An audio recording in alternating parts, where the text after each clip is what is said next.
le club Ararat TV de Richard Findiquian.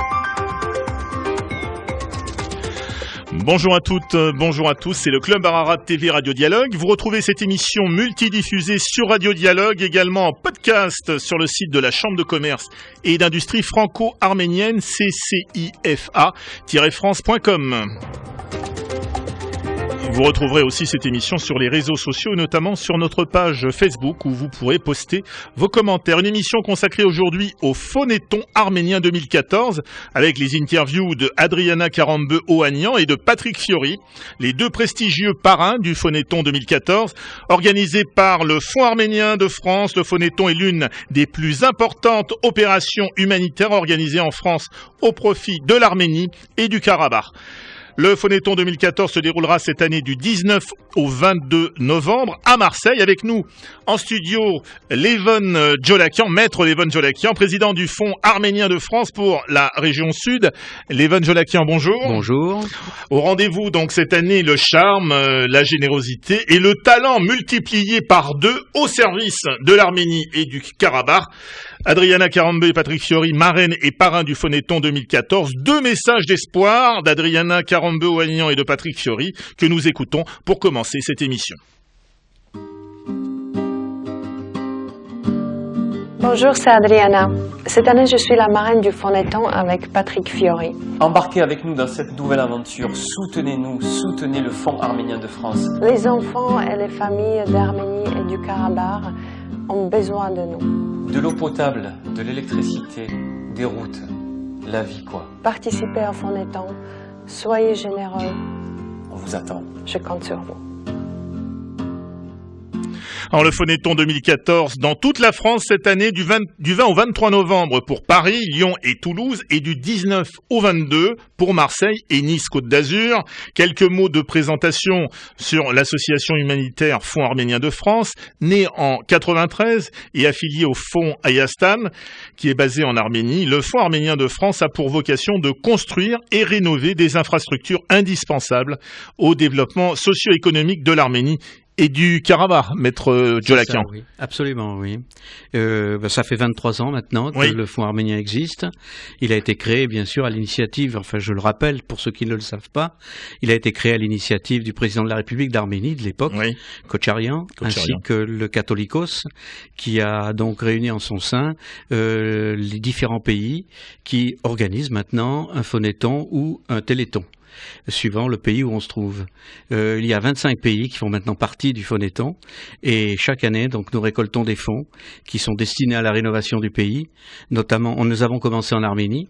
Nous avons créé des infrastructures importantes dans les villes sinistrées, notamment à Gyumri, notamment dans Yerevan également, mais surtout la région du Tavouche, la région de Lori, et qui sont des régions qui sont très déshéritées et que nous voulons mettre en valeur, indépendamment de ce qui se passe au Karabakh, où nous avons beaucoup de réalisations là-bas aussi.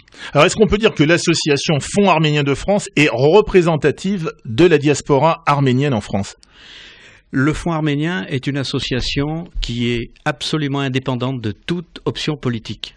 Elle réunit d'ailleurs en son sein, je me suis ingénié d'ailleurs dans mon conseil d'administration à en avoir des gens qui abandonnent toutes leurs idées personnelles, leurs idées politiques pour faire partie de ce fonds arménien. Et notre seul problème, c'est l'aide à l'Arménie, le Karabakh, et c'est déjà pas mal. Le Fonds arménien de France travaille étroitement avec des collectivités françaises. Nous ne travaillons très peu avec les collectivités françaises. Il y a certaines opérations que nous faisons en collaboration, notamment les plus gros investisseurs en Arménie ont été le Conseil général jusqu'à présent, et notamment le Conseil général des Hauts-de-Seine sous la présidence de Patrick Devedjian. Alors dans cette période où la communauté de Syrie, parmi les derniers des chrétiens d'Orient, a besoin de notre aide, ce phonéton symbolise aussi sans doute l'union des Arméniens partout où ils se trouvent. Absolument, d'autant plus que vous avez bien fait de parler de la Syrie, car nous avons entamé depuis quelques années un programme pour venir en aide justement à l'Arménie, pour venir en aide aux Arméniens de Syrie. Et actuellement, par exemple, nous participons à la reconstruction de la ville de Kessab. Et à ce jour, nous envoyons les fonds au Antillas, donc à Antillas, qui redistribue les fonds donc de manière la plus sereine possible pour permettre aux gens de faire face aux difficultés qu'ils ont. Et à ce jour, nous avons déjà envoyé 240 000 euros. Très bien, alors on va faire une petite pause maintenant, on va écouter donc l'interview d'Adriana Karambeu, marraine du Phonéton. Je connais énormément d'Arméniens, je les adore et je connais surtout leur histoire parce que c'est un peuple qui a énormément souffert dans le passé. On connaît tous l'histoire de génocide arménien, tremblement de terre, le blocus plus récemment, qui dure d'ailleurs jusqu'à aujourd'hui, et la situation économique qui est très très difficile en Arménie et à Karabakh en ce moment. C'est vrai, c'est un peuple qui a énormément souffert, il a traversé des épreuves terribles, mais les Arméniens se sont toujours remis debout. Ils ont toujours rebondi. Je pense grâce à leur courage et leur solidarité. C'est un peuple qui est très très très très solidaire. Et j'aime ça sur les Arméniens. Et puis les Arméniens, c'est des gens qui sont pas tristes ou nostalgiques ou mélancoliques comme la musique et l'instrument national du duc, que j'adore. Les Arméniens ne sont pas comme ça, c'est des gens extrêmement joyeux, extrêmement gais, ils adorent l'humour. Et c'est pour ça aussi, je voulais participer à ce Phonéton 2014. J'avais tout simplement envie de ramener cette joie qu'ils portent dans leur cœur, dans les familles arméniennes. J'avais très envie que les enfants d'Arménie puissent aller à l'école qui est neuve, qui est chauffée, que les paysans peuvent arroser tranquillement leurs champs et qui font pousser des arbres et du blé, que personnes âgées ont droit aux soins adaptés. Tout simplement apporter ce bonheur au pays qui le mérite. C'est finalement très simple. Moi, j'ai vécu le bonheur. Je suis sûre que la plupart des donateurs du Fonds arménien en France ont vécu aussi. Donc, on a tout simplement envie de le partager. Je déteste la souffrance. Ça m'insupporte. Et je hais l'indifférence. L'indifférence, c'est absence de sentiments. Je pense que c'est la pire des choses. Et quand on fait l'humanitaire, c'est vrai que on voit pas des couleurs, on voit pas des frontières, on voit pas des nationalités, si vous voulez. On voit juste des personnes qui ont besoin de nous. C'est vraiment, finalement, très très simple. Et j'ai pas envie de rester indifférente. C'est pour ça que ce Phonéton est extrêmement important cette année. Je sais que c'est la crise économique en France, les gens n'ont pas énormément de moyens, mais je pense que c'est ce geste qui compte, le geste de donner, parce que ce geste veut dire énormément. Ça veut dire on pense à vous, on ne vous a pas oublié. On n'est pas obligé de donner énormément, juste un peu. Ça suffit. Et j'espère que ce Phonéton 2014 va être réussi pour aider tous ces gens-là, pour améliorer leur vie au quotidien, pour soulager leur souffrance. J'aimerais bien visiter l'Arménie, côté privé évidemment. Et maintenant, j'ai une autre motivation, j'aimerais bien voir qu'est-ce qu'il fait le Fonds arménien. Mais en même temps, je sais ce qu'ils font depuis 20 ans. Je sais qu'il y a plus de 650 actions qu'ils ont menées. Ils ont dépensé plus que 300 millions de dollars, je crois. Ils construisent les écoles, des routes, des canalisations, l'eau potable, les écoles, des centres culturels, des centres sportifs. Ils accompagnent les Arméniens depuis leur indépendance en 91. Et c'est important parce que je sais, c'est d'ailleurs un autre lien que l'Arménie a en commun avec moi ou avec mon pays, parce que nous aussi, on a traversé ce genre de difficultés. On avait notre indépendance en 1993, et c'est grâce aux dons qu'on va collecter grâce à Phonéton, les actions vont continuer. Et ça peut changer la vie de quelqu'un. Et c'est merveilleux. Adriana Karambeu-Ohanian, quelle superbe ambassadrice, Lévonne Jolakian. J'ai été très touché par son témoignage. Puis elle vient de résumer complètement, en quelques minutes, l'action du fonds. Absolument, ce qui veut dire qu'elle a bien été imprégnée par le voyage qu'elle a effectué au Tavouche, accompagnée par le fonds arménien, où elle a pu voir accompagnée par son mari également, Aram, qu'on salue au passage, Aram Ohanian. Si Aram n'était pas là, peut-être qu'Adriana n'aurait pas été aussi sensibilité qu'elle l'est maintenant. Alors il faut signaler quand même 2 mots sur Aram Ohanian, qui est le patron du célèbre Jad Mahal de Marrakech, un endroit superbe où si vous allez à Marrakech, je vous conseille de passer quelques soirées, vous ne vous ennuierez pas. Et puis c'est un homme d'affaires arménien et il est marseillais. Il est marseillais, originaire de Marseille. Toute sa famille habite Marseille, notamment à Aiguille d'ailleurs. Je ne devrais pas le dire, mais enfin parce que il risque d'être envahi par les curieux. Et c'est quelqu'un en tout cas que nous apprécions beaucoup et qui, à la suite d'autres parrains très célèbres tels que le présentateur à la télévision Michel Drucker et oui. Ensuite Bilalian, ensuite Djorkaeff, tous des gens sensibilisés par le fonds arménien, elle est venue, elle a porté sa sensibilité féminine qui nous touche énormément. Et il ne faut pas oublier non plus Patrick Fiori qui également... Patrick, on va en parler tout à l'heure. Revenons alors, Maître Jolakian, si vous le voulez bien, au fond, historiquement, le fonds arménien Ayastan a participé activement à la construction et à la réhabilitation de logements, d'écoles, d'hôpitaux et d'infrastructures sinistrées lors notamment du séisme du 7 décembre 88. Nous avons commencé par des locaux d'habitation sur la région de Gyumri et nous en avons construit près de 400, des hôtels, des hôpitaux, des écoles. Nous avons recréé la vie. Et ensuite il y a eu les événements du Karabakh.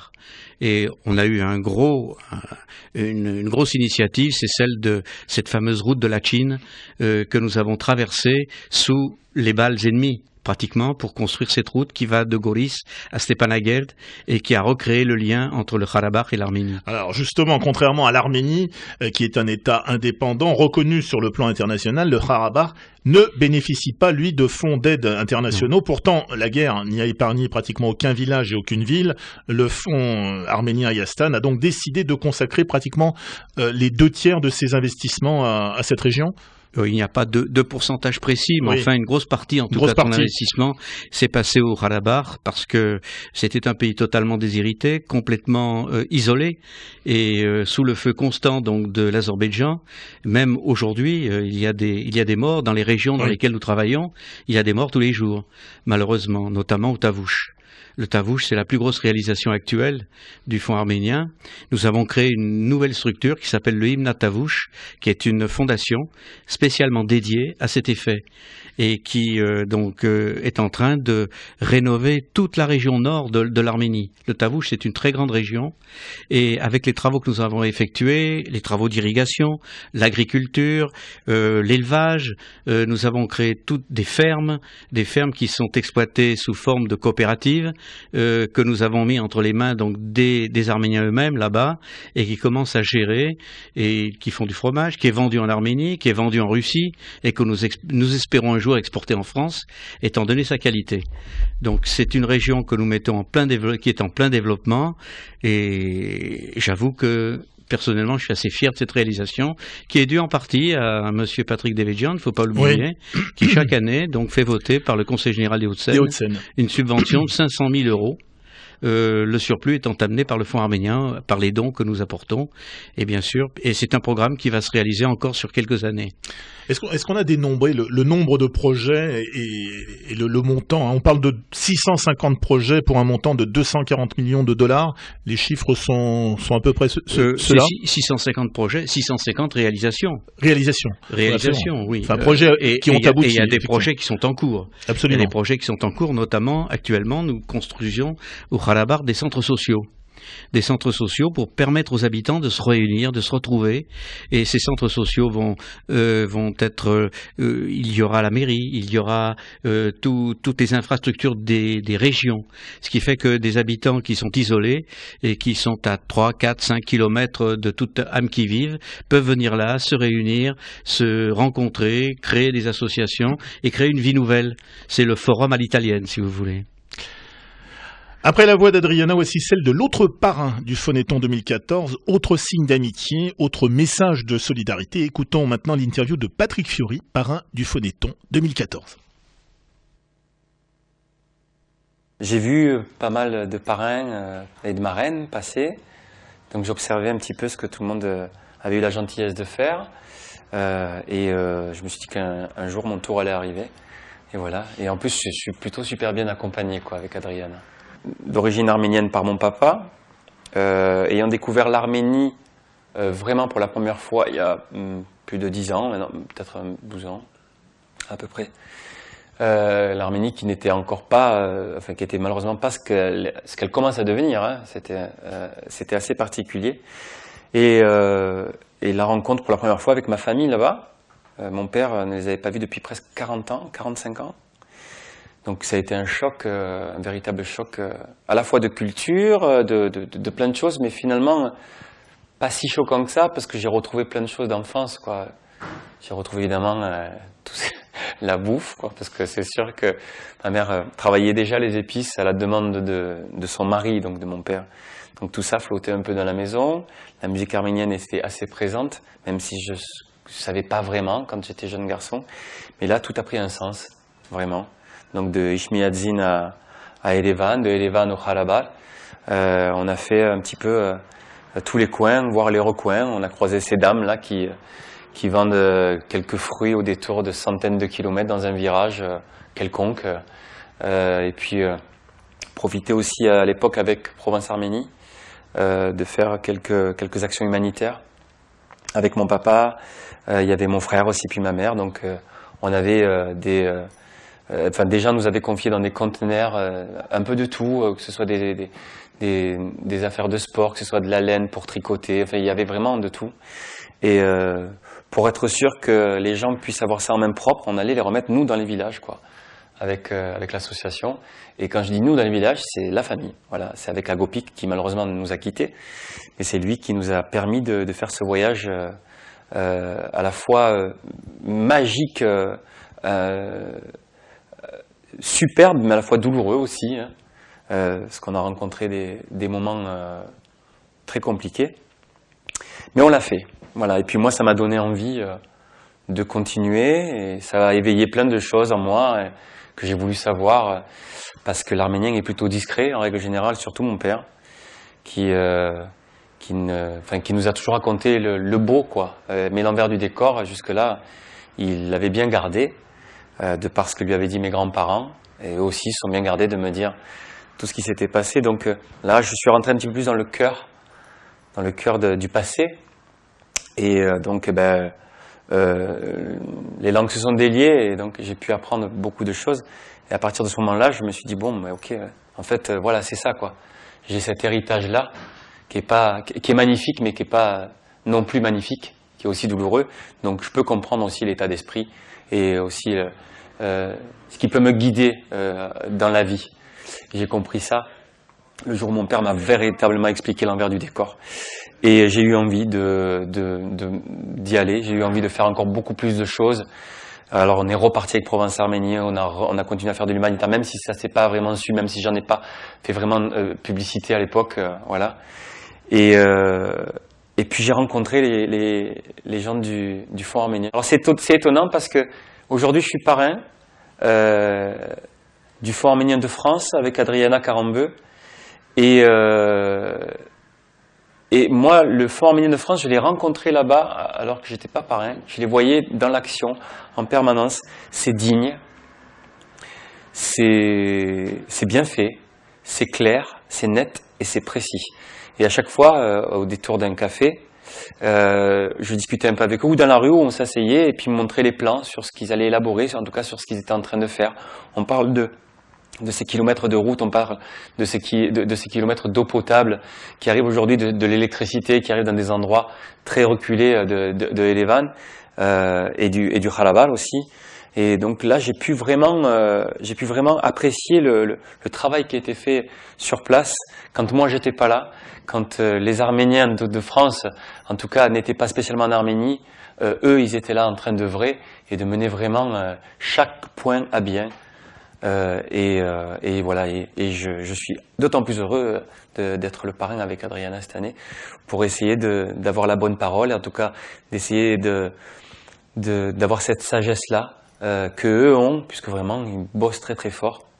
Donc ouais, j'espère que ça portera ses fruits. En tout cas, je compte sur les gens, je compte sur le don, je compte sur le phonéton pour qu'on puisse faire exploser les compteurs, vraiment. Patrick Fiori, parrain du Phonéton 2014. Dans quelques instants, nous dirons un mot avec le président Jolakian sur les objectifs du Phonéton 2014. Nous avons en ligne notre ami Mathieu Madénian qui sera à Marseille au Silo le vendredi 5 décembre à 20h30 pour un spectacle hilarant dans lequel Mathieu nous propose sa vision et son interprétation du monde. Mathieu Madénian, bonjour. Bonjour. Alors Mathieu, une tournée géante, vraiment géante, qui se poursuit dans toute la France jusqu'en juin 2015. Là, tu n'arrêtes pas? Ouais, là, on a prolongé d'un an la tournée. On va l'arrêter, je pense. Je crois qu'elle s'arrête mi-mars parce que là on repart sur le nouveau spectacle. Ah, moi j'ai vu qu'elle s'arrêtait en juin, non, la tournée, hein? Ouais, il y a quelques petites dates encore jusqu'en juin, mais je pense qu'on va vraiment attaquer le nouveau spectacle. Donc j'ai quelques petites dates, mais le gros de la tournée s'arrête mi-mars avec un deuxième passage sur Marseille après l'espace Julien. Ouais. Alors pour ceux qui connaissent et qui ont déjà vu ton spectacle, on peut aller le voir et le revoir sans problème, car il est actualisé et mis à jour régulièrement. Voilà, même si vous voulez pas payer votre place et ne venez pas, c'est pas grave. C'est pas un souci, ça. Hein, c'est pas un problème. Si vous voulez pas, je revendrai les places derrière moi. Oui, bon. C'est plus du tout le même qu'il y a un an en fait. Ouais, bien sûr, c'est du spectacle vivant, donc on le modifie. Et puis alors, je remarque que les salles à Marseille, pour toi, Mathieu, s'agrandissent. Après le cours Julien, maintenant c'est le Silo. C'est le Silo et bientôt le Dôme. Alors écoute, l'année suivante. On verra.